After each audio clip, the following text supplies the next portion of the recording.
And hello, everybody. I'm John O'Loughlin. Welcome to McDuff Lives. Well, this morning I'm delving into a cancer show. It's hard for me because it's very, very deeply personal to me. But I am, very interested in the latest, greatest ideas as to how to fight cancer and how to get rid of cancer cells once they start in your body. As a result of that, I've done a lot of research on my own, but I must say I'm completely unable to draw any conclusions just because of the emotional involvement that comes with me, um, and trying to avoid getting into a fear state. So it's easier for me not to try to delve into the details so much as to rely on friends and researchers and colleagues and people who post on social media, such as our good friend Scott at Allison V, our very good friend Nick Petoskey, Adam Finnegan's amazing book, The Sleeper Agent, and all the great time that he has given me to pick his brain as we try to follow up on the history of weaponized diseases, biological warfare, and, I've done a lot of work on eugenics already. 3, 4 years ago, when I first started on it, read a number of books, and I'm fully convinced that eugenics has been a somewhat hidden but real program all around the world, especially the Western world, but then imposing it through sterilization and other means upon unknowing, unwitting populations in Africa and Asia and all around the world. Um, the idea of eugenics comes from British pseudoscience. We all know now it is pseudoscience, yet the motivation behind it still exists, and that is, wow, if there's enough people out there, sooner or later they're going to figure out that they can overthrow us and take over. And so they want to keep that population to certain bounds as far as how many people are in whatever situation.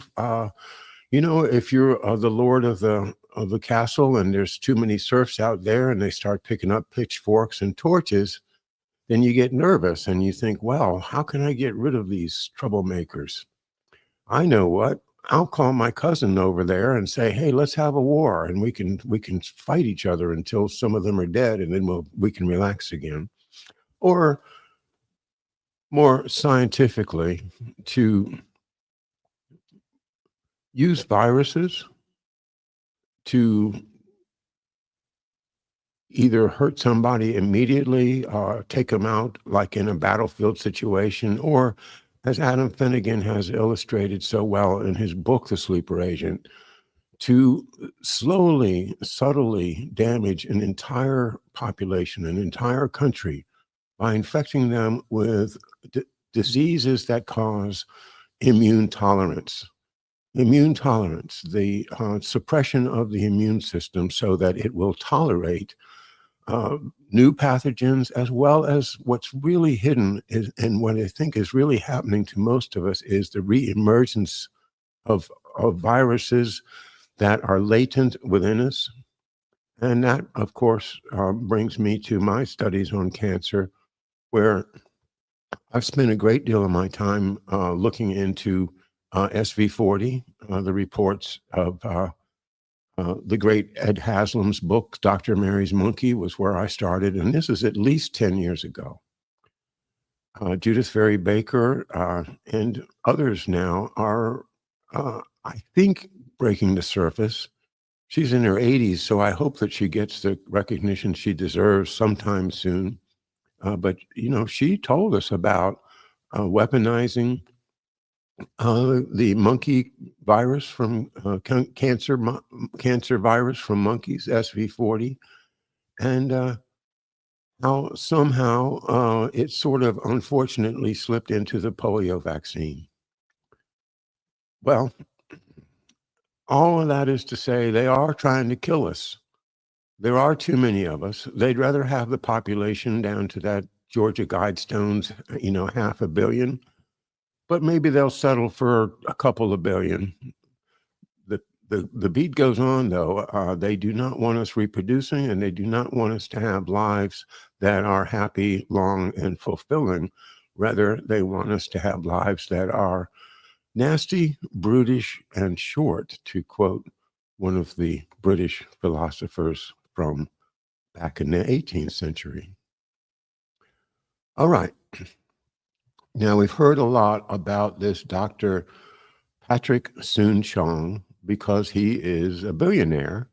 He is associated with the unfortunate events in California, the loss of Peter Duke's residence and many, many others, because he's in this milieu with the PayPal mafia, Palantir folks. So one, from my point of view, goes into this study of Dr. Patrick Soon-Shiong with a great deal of skepticism. Has he suddenly, because he's a billionaire, been able to find a way to beat cancer that is now going to be the state of the art? Well, that's the question. If it works, I don't care who he is. I don't care where his connections come from. I don't care if he's from South Africa, or I don't care what his political philosophy is. If he has a way to beat cancer, then by God, I'm all for it. So that's why I want to indulge in watching the Tucker Carlson interview, just a little of it. I'm going to call up a certain timestamp that was provided to us by our friends at War on Us, WARONUS, and that's their Twitter handle. If you can support their work, I think the presentations that they're doing are very, very good. I think they need to get some more followers. So War on Us on Twitter. Well, let's get into the Tucker Carlson interview.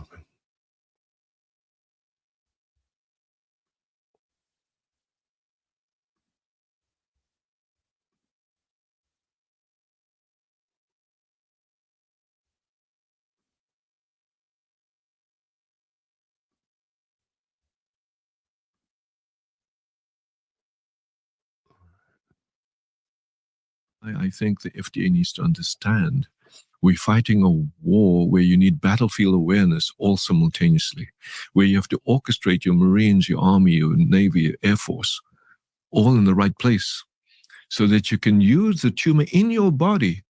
All right, let me back up because I think I've missed my mark. I'm going to try that once again.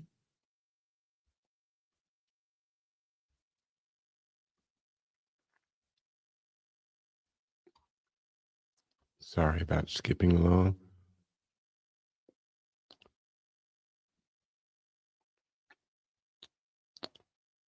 I'm going to start at the passage that is titled How to Strengthen Your Immune System. Because your immune system, what's regulating your healthy cells.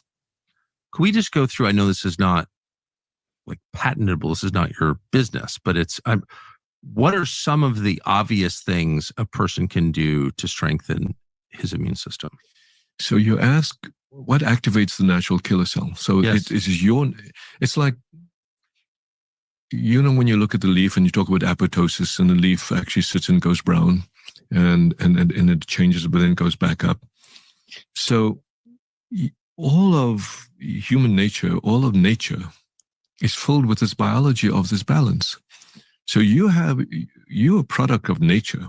I mean, literally you're a product of when you were a tadpole and a fish as we came out. So this cell is evolved since the Cambrian age. Think about that. This natural killer cell in your body. I published my first article in Natural Killer Cell in 1990. This cell was only discovered in 1970s. Think about that. And we've ignored that cell. This is what I call the missing link. I'm going to announce that at the American Urology Conference in Las Vegas in the end of this month. We have discovered, I've not discovered the missing link, we've discovered the awareness of this missing link and how to activate this missing link. So the idea is to activate the natural killer cell. It has 30,000 receptors on this cell. What this natural killer cell does, it replenishes itself with sleep. So sleep is important. It replenishes itself with light, with sunlight. And I believe there's a certain wavelength, the red wavelength in the sunlight, that it actually requires for it to be stimulated. So this is why people get sicker in the winter. Exactly. That's why Seattle has the highest suicide rate. Think about that, right? So these things, and if you look at the places like Norway and Sweden, where there's very little sun, Finland. So nature is all about light, sunlight. So that's why I think this is... I like obvious observation. Nature is all about sunlight, of course. Plants don't grow without sunlight. Right. And at the end of the day, we either about neutrons, photons, and electrons. That's it. That's what we are. We as a human being is nothing else but a battery and end gate. When you think about that, right? So we have a bunch of electrons and neutrons and charges that floating through us that actually interact. And that's how I think of the human body. That's what I said. I think of it as an astrophysicist. It's crazy, but that's how my mind works. So sleep, getting sunlight, and having food that doesn't immunosuppress your biome, the bacteria in your body sends out materials that actually will immunosuppress or activate. What are the immunosuppressive foods? Unfortunately, I think most natural foods are fine. It's the toxins in the food. Exactly what I said, the excipients. So when you talk about the red dye, the processed foods, all this unnatural processed stuff ultimately cause inflammation. Now, when it gets back to this plasticity of inflammation, inflammation causes immunosuppression because it causes all these cells to flip from the killer state to the suppressor state. That's why we said we have this dichotomy of, is the cat alive, is the cat dead? You see it too in the elderly. It's why an infection or a diabetic foot infection can lead to a systemic infection and kill the person. Correct. Right. That's why, when this guy discovered that H. pylori causes gastric ulcer, they said, you're nuts. It's acid. I remember that right. So well. So now when you think about that, so that's what I'm saying, this dogma. But that's a consensus now, right? Acid does not cause ulcers. Well, it's the cause and effect. So H. pylori causes the inflammation, and then the acid that's naturally in your stomach activates it. But it's not the core cause. Correct. But it's all about dogma. That's why I call this a vaccine, but it's a bioshield. So you have to fight dogma. Part of the problem is you're fighting. So I will ask you, I wanted to ask us to do an experiment. I'm all for it. Where we pick up the phone, call any random oncologist, not to shame them, primary care physician, pick up the phone and said, you do a CBC, correct? Yes. Can you define what a CBC is? A complete blood count. You take a blood and you look for... Yeah, the blood screen that everyone Blood gets. screen. Yeah. For whether you're anemic or not anemic. Yeah. People understand that, right? Red blood cells. You see these red blood cells. And you give chemotherapy and radiation. And you ask, what do you look for? Well, we look to see if you're anemic. So we can give you this drug that Amgen makes called Epogen. We look to see whether your platelets have gone down. So we can give you a platelet transfusion. We look to see whether your neutrophils have gone down so that you don't get an infection called neutropenic fever. So we give you this drug, Epogen. Well, the problem is, does red blood cells cure cancer? No. Does platelets cure cancer? No. Does neutrophils kill cancer? No. What kills cancer? The natural killer cells and T cells. So in that CBC, there's a thing called the lymphocytes, correct? Do you look at that? No. The only cell that is important that kills cancer, 99.9% of oncologists will say, We don't pay any attention to that. That That is use a surprising. colloquial term, that does seem ass backwards. Why? Why? If you're not to attack oncologists, but if you're fighting cancer, why do you ignore the one cell that fights cancer? That's the experiment I want us to do. and That's a little mysterious. Am I missing something? That's exactly. That's the missing link. The final frontier, the E equals MC squared, the God's equation. That is the key element in your body that we've been missing for 50 years. For 50 years. But it's even worse than that. Those missing links we've actually destroyed with chemotherapy. We've destroyed with radiotherapy, and we've destroyed with checkpoint inhibitors. We've destroyed with steroids. Guess what we give to patients? Chemotherapy, radiotherapy, steroids, and checkpoints. Am I missing something? I don't know anything about this. I was a Russian studies major, but I have just because I'm 55, I know a lot of cancer patients. I have always been skeptical that the protocol is effective based on, so what I have noticed is those therapies seem to beat back the cancer short term. But then so often you watch it come roaring back. I'm in remission, and then wham, you just get hit by a tidal wave of cancer and eliminated. So if you see my writings, I have written so many times, you win the battle and you lose the war. So this is not, I'm not imagining this phenomenon. You're not imagining it. You win the battle and you lose the war. The reason you win the battle is because you see this little blip of a response with chemotherapy. And then the moment you stop, or not even, you've actually now killed the cells that were there to protect you. You've upregulated the suppressor cells, and you get metastasis, and you say, oops, sorry, you now have to go to hospice. Think about that. That's what we've been doing for 50 years. That's the dogma that I'm fighting. So let's just say I leave here and am diagnosed with, a serious life-threatening form of cancer. What would you recommend I do next? So this is where you play chess and don't play checkers. This is where you play Go, where you say, okay, what is the cancer doing first? Well, guess what? The cancer is not stupid, so it's figured out a way to hide from these killer cells. So the first thing you have to do is you have to expose the receptors on the cancer so the killer cells could recognize that.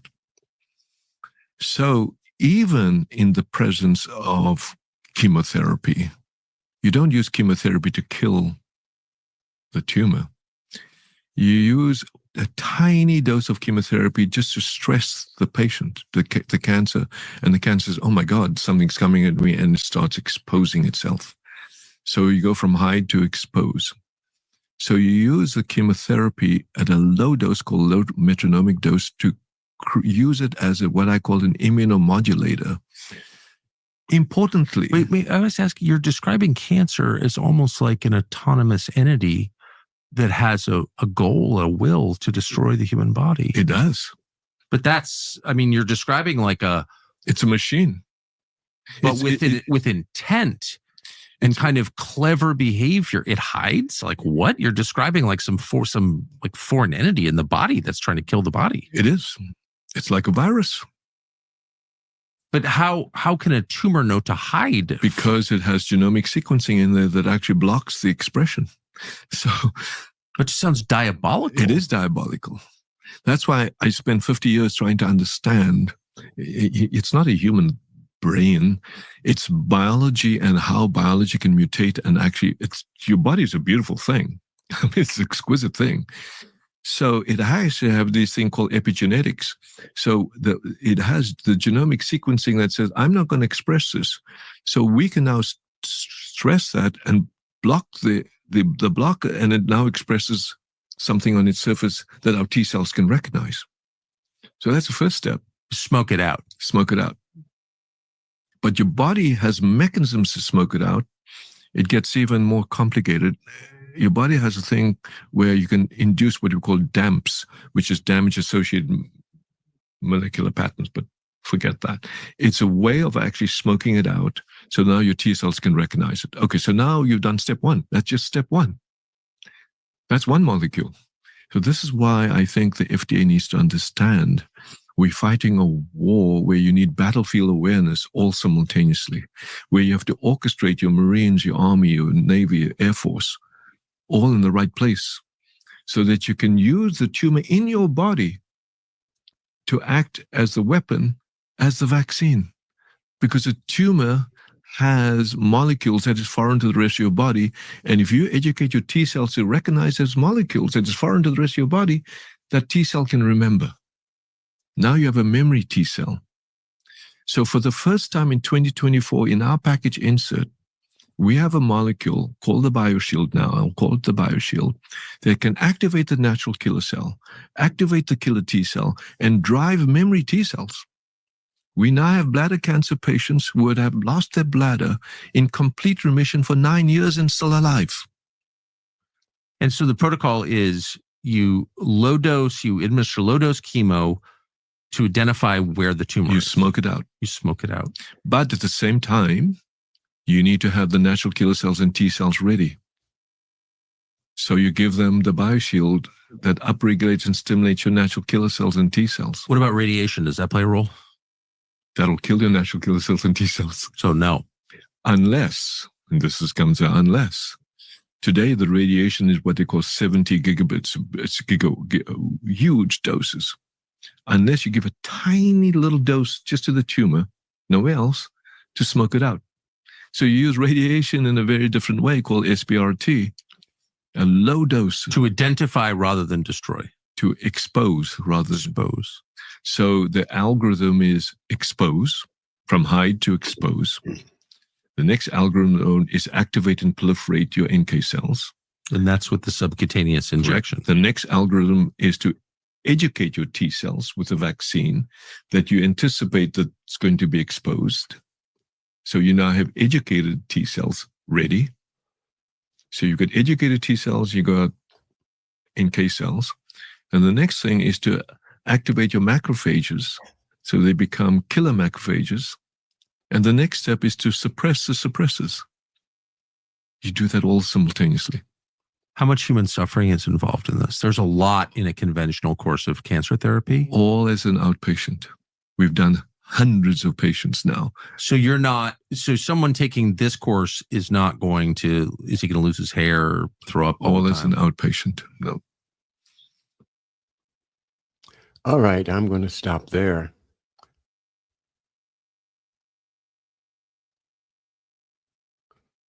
So I have a lot of comments to make about what we just heard. Number one, he's saying the same thing that my team, and especially my wife Marcia, have been saying about nutrition. And when Dr. Patrick Soon-Chong says the food can be a problem, Tucker goes, well, what foods? What foods cause cancer? And the doctor says, well, it's natural foods are not a problem. Well, bingo, that's exactly what we're doing here with our whole food plant-based diet. So I think we are 100% in line with his advice there. He says, it's the stuff that they put in it. It's the preservatives, the pesticides, and that to me makes a lot of sense. So cutting out anything that's not natural food, and to me and to my wife, that means plant-based and whole, not processed food, that should be a huge part of fighting cancer.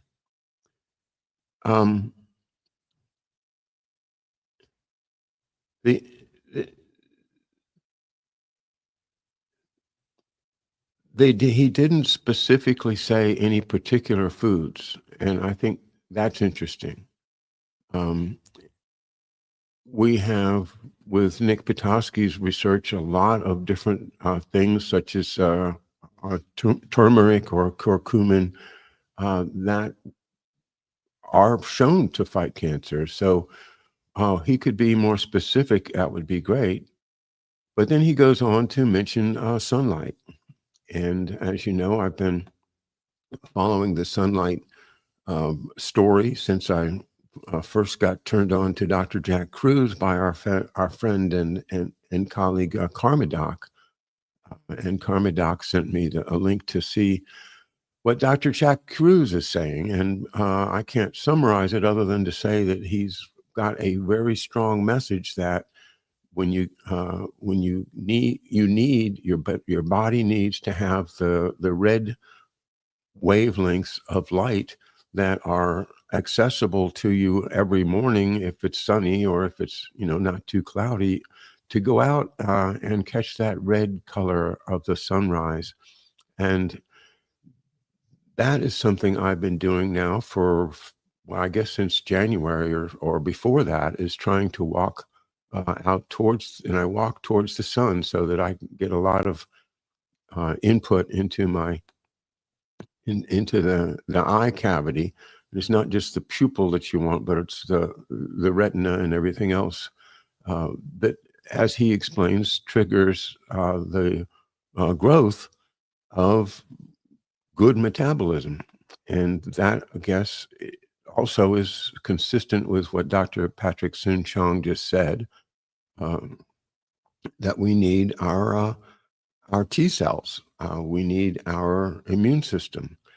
So that part, all up to there, I think we're doing everything we can. Also, he mentioned that cancer is like a virus. Well,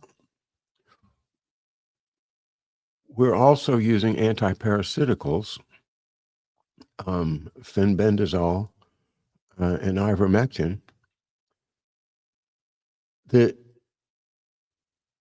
protocols that we're following are completely different from chemotherapy, which I think we pretty well dodged that bullet 2 years ago when we started this journey, year and a half ago, almost 2 years.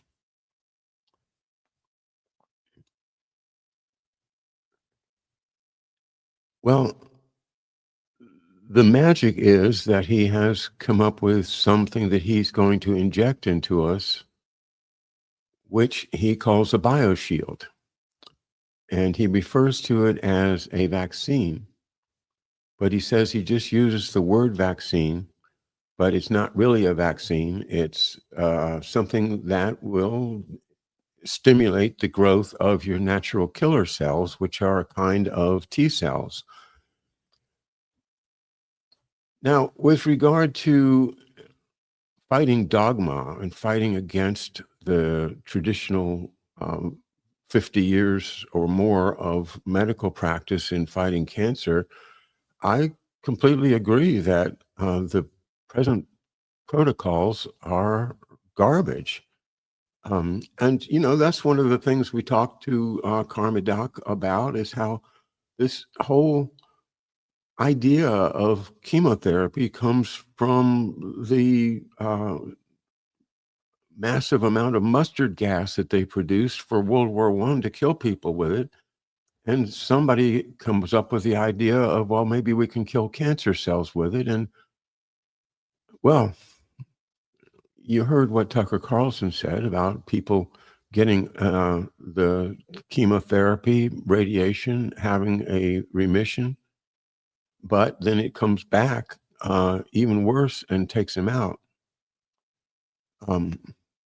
That's where my condition right now is, very touch and go, because we had great success, and we still are having great success with the protocols I mentioned above: the food, the light, the antiparasiticals, and and also just being sensible about your body, like exercising some reasonable amount, and sleep.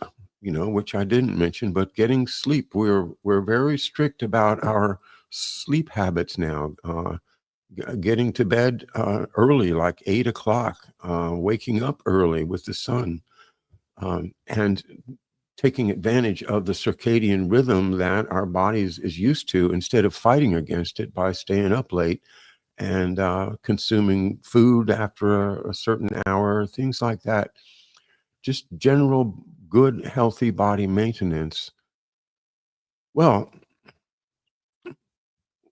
right now, I'm waiting for a new PET scan. It's a particular kind of PET scan that I think it's PSMA, if I'm not mistaken, prostate specific PET scan that will look specifically for prostate cancer. As those of you who are following me know, that in July of 2023, I was diagnosed with metastasized prostate cancer. That means it went into, it left the prostate and is, and as a matter of fact, my prostate doesn't have cancer in it. The cancer was unfortunately, in the lymph nodes. And once it's in the lymph nodes, then the lymph system goes throughout the whole body. So it could be depositing cancer cells just about anywhere. When, as a result of the hormone therapy, that is Lupron, and the other therapies I just talked about, my PSA went down to less than 0.1, described as below the ability to see it. Not saying it's not there, but it was completely under control. I felt that we actually might have achieved a remission that would last. But right now I am nervous because the numbers started to creep up. So that's where I'm at. I'm had some remission, and now I'm concerned that it may be growing back. So that's why we're going to get this new test and see what that tells us. They have now made a new kind of a radiation treatment where they can pinpoint and try to shoot right at a tumor cell in your body. And if it turns out that I have any tumor cells and that they are accessible to this new radiation thing, then that becomes a treatment option that we'll consider. Eugenics. Well, we talked about it. Eugenics is still there, and the idea that they're not promoting it in pamphlets saying everybody needs to have the good genes, and that whole story has been debunked. It's not about your genes. It's about your lifestyle and your environment and your natural killer cells. Are they healthy? Do you have a strong immune system? A mental attitude, like my wife is always saying, you think about your T cells, doing push-ups, getting stronger and stronger. And mentally, yes, this is one of the things that my friend Scott Perez at Allison V is saying is, don't think about cancer all the time. Think about good stuff. Do things like take walks or go swimming or, work on your music, which, I love to do that. I love to spend time practicing and learning new stuff musically. Unfortunately, I spend most of my time on the internet right now, which I guess is not great because of the Wi-Fi and everything else. But it's, to study, is it really dangerous for me to be within 10 feet of my router or not? I don't know. But if I were to try to rewire all of my internet stuff to, this computer, I have 3 different computers now. There'd be wires running everywhere, and I don't know if this Wi-Fi or whatever it is that we're using to broadcast is strong enough to be concerned about or not. That's the last thing that I guess I have confronted. I haven't really confronted that. And, my friends, Karma Doc, Nick Petoskey, and Scott Perez all want me to study that more closely, and so I will. I'm much more interested in pursuing the assassinations, the JFK assassination in particular, as I did my last show on the work of James Manning, and showed a great deal of his video in the last show. I am very interested in restoring our democracy, or I should say our republic, because it's not a democracy and wasn't meant to be a pure plebiscite democracy. It's a republic, and and I'm very interested in helping people like Tony Chaikin, Harley Schlanger, and a number of the other folks that are, have dug in, Jeff Steinberg, that have dug into things for the past 50 years that show us how our government has been taken over, not just in our lifetimes, but it's been going on ever since we've won the revolution. The British Empire has never given up on grabbing us back. And so if I look behind the scenes to try to look at a PayPal mafia, and I find Dr. Sun Chong associated with the same people, then I worry that, this is maybe just another way to distract us, to give us false hope, and to control us. And then, of course, how much does he charge for his bioshield? Is he going to be a double billionaire by the time people have bought all this stuff?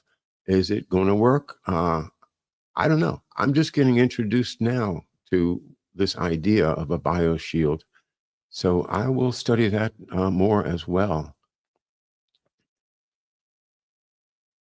I am healthy. I feel great. I have no physical or complaints. I have my lung function, everything. All my blood work comes back fine.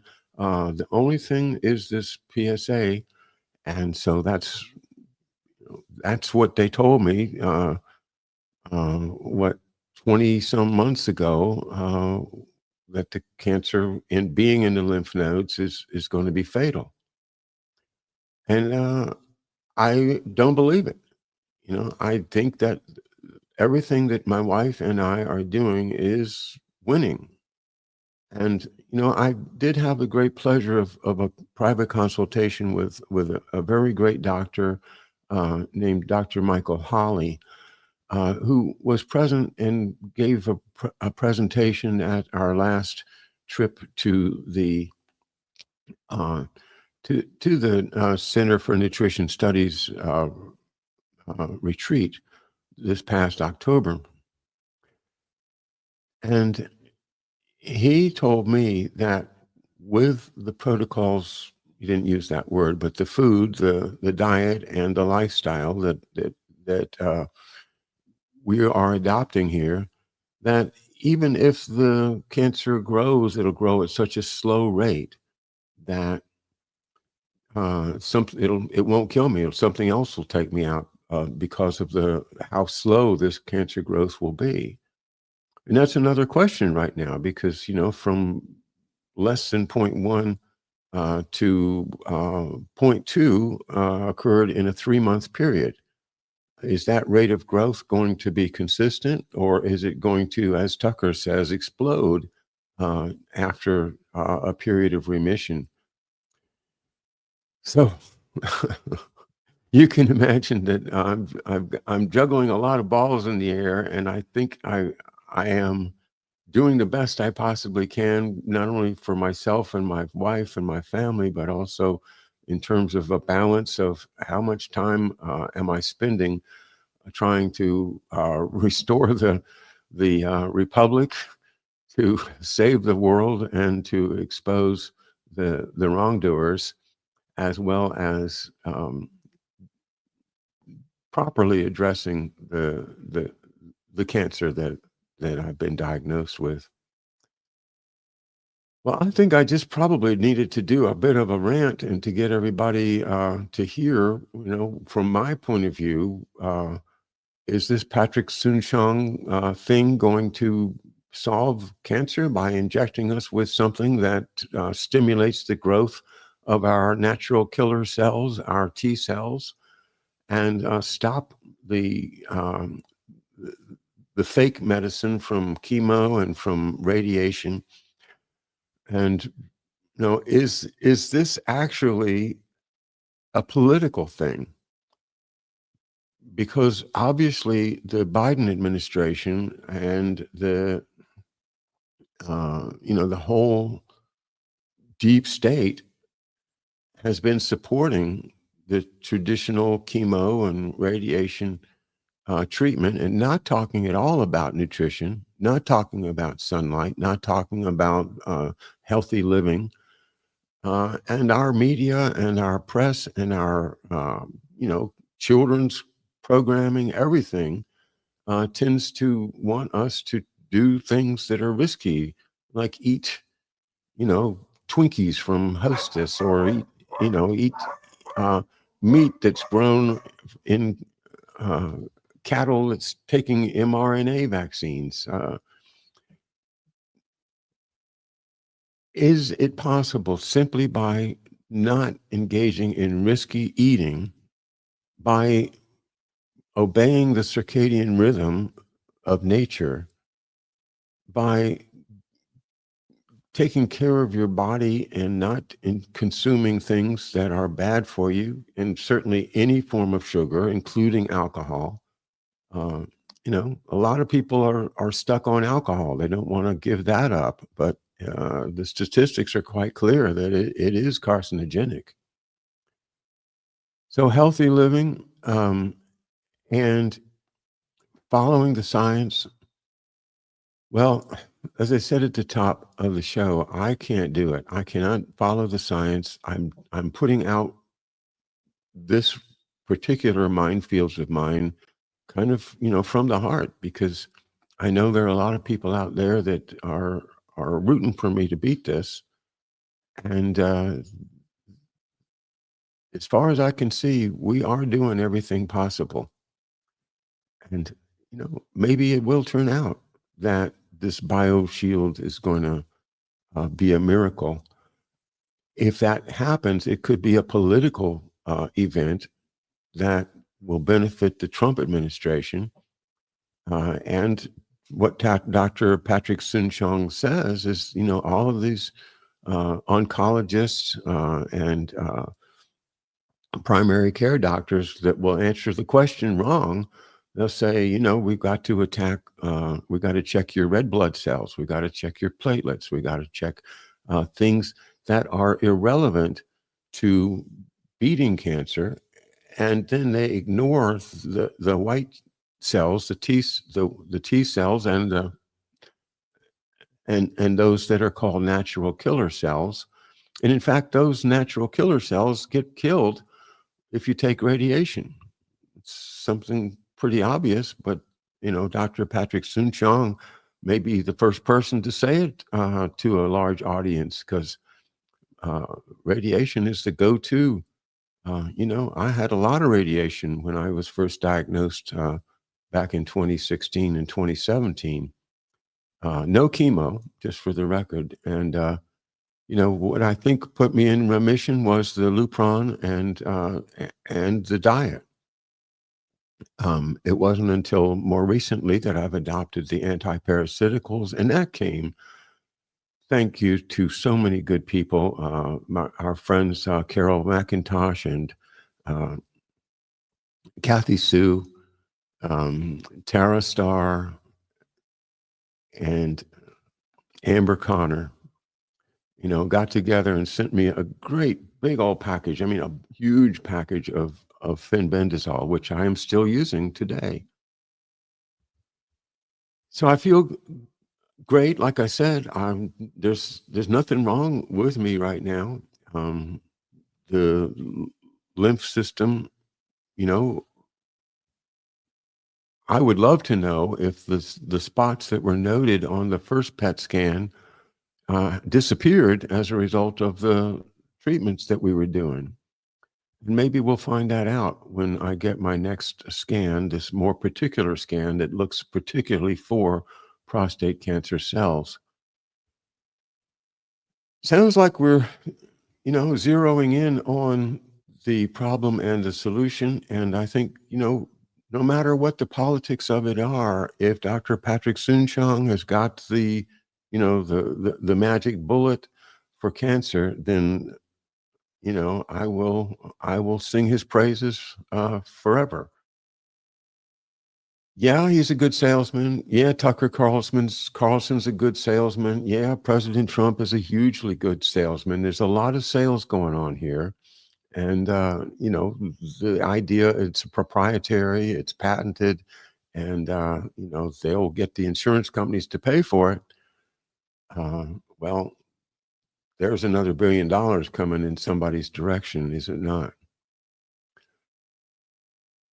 Well, let me say hi to folks in the chat room since I've noticed there's a number of comments just to say hello. Paul is here and Brightmore, thank you. Corky is here. And Lauren Renee, thank you for your kind words. Anti-radiation screens available for computer screens. Cool.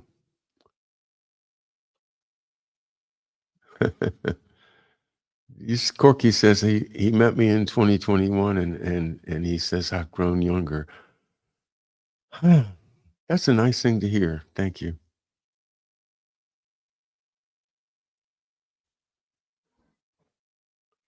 Lauren Renee, when I bring the sunlight in, I sometimes spin it around inside me and send it to where it is needed. I like that. I'm going to add that to my mental preparations.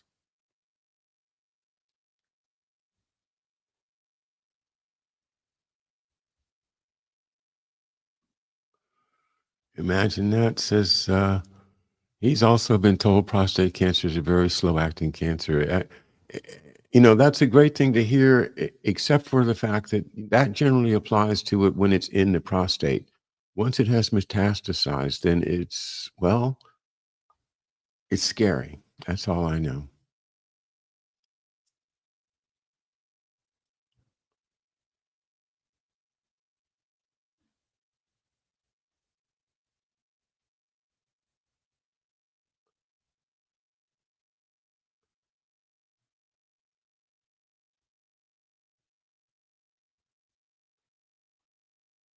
Oh, you had that scan, imagine that, and they found no cancer. Congratulations, that's great.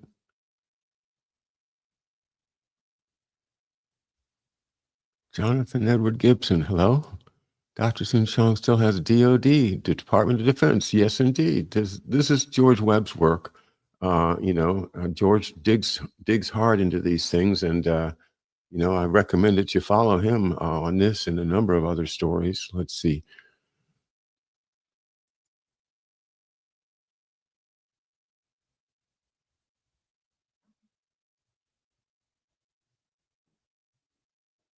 All right, Jonathan, thank you for your comment.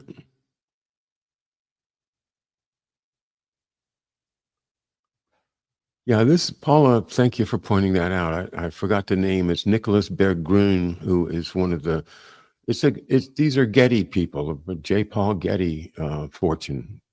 And, it's dark money.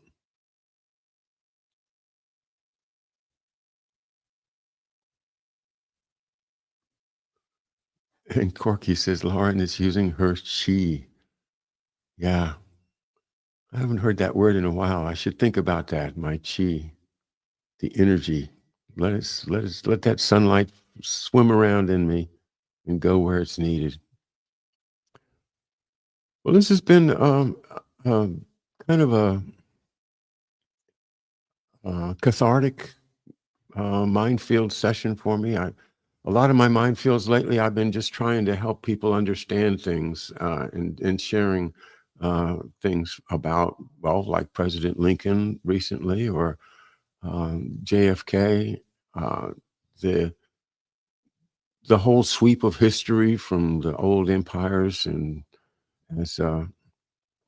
as we've studied in so many of our Mindfield shows, the evil that lurks behind kings and empires and oligarchs, and the concern that we have now with technocracy finally blossoming into a complete control grid.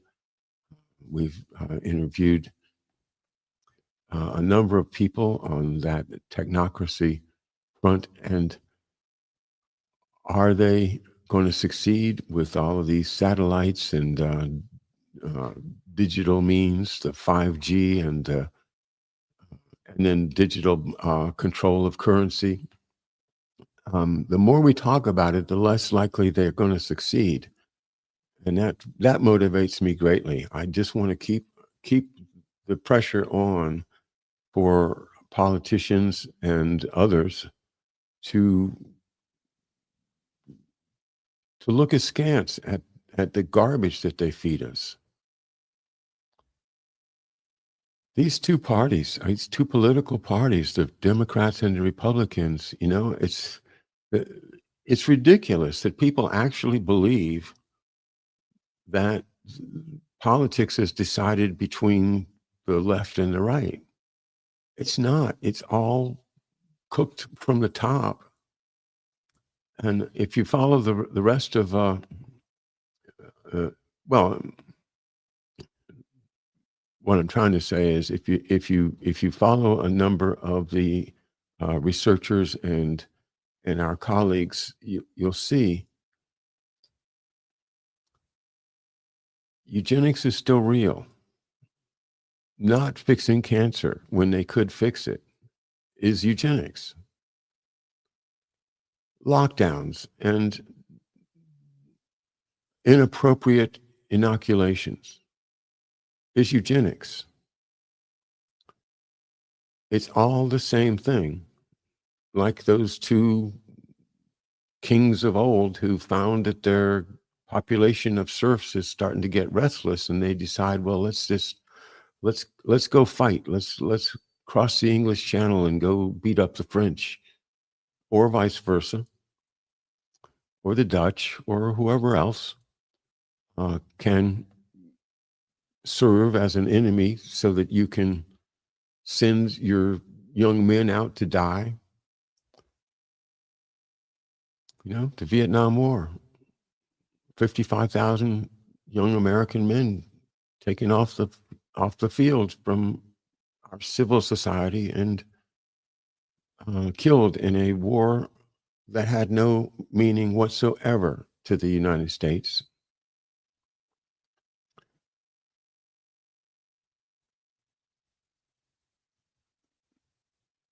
We cannot trust the powers that be. And folks that think that the Democratic Party is trustworthy or the Republican Party is trustworthy, all I can say is get over it. They're all part of the elites, and they're all controlled. They're all puppets.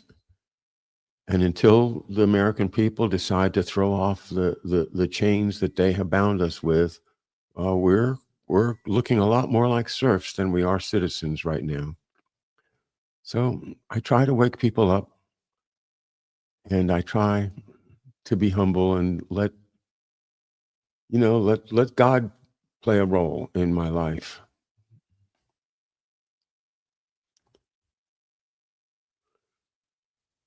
This is still the best country on earth. You can't live any place that's safer or better or more likely to preserve your human rights than the United States. And if we lose it, then we lose everything. It's back to the Middle Ages.